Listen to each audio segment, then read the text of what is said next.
It was a case that required a move to Galveston County, nearly 6 weeks of trial process and months of preparation. Earlier this month, the jury convicted 42-year-old Bartholomew Granger of capital murder and decided he should pay for his crime with his life. KFDM reporter Megan Dillard covered the trial, and she's now learning more about his appeal process. She joins us live in the studio with more. Megan?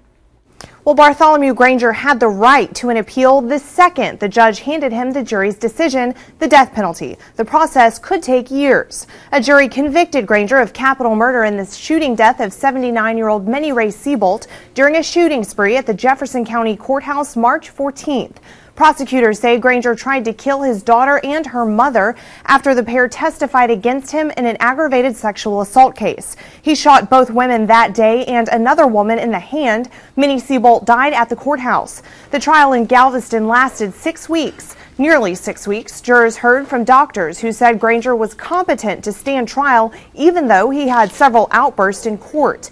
The jury deliberated for about an hour and a half and found Granger guilty of capital murder. Days later, when the sentencing phase wrapped up, the jury decided Granger should go to death row. A direct appeal to the Court of Criminal Appeals is automatic when someone is sentenced to death in Texas. Judge Wortham appointed Beaumont attorney Doug Barlow to this case. Today, Barlow explained he has worked between 30 and 40 death row appeals in his 30-year career. He also says he is the only attorney in this area qualified to work capital murder appeals. Barlow says there are two things attorneys look for in appeals cases. First of all, we look for if an error occurred, and then secondly, what was the effect of that error? How did it impact the trial? That's the thrux of an appeal. This actually brings up. After the jury's verdict, Granger's defense attorney said the trial was pretty clean. He did mention transferred intent. That's the legal theory when someone intends to commit a crime. In the course of that crime, a second crime is committed. The intent can be transferred to the victim of the second crime.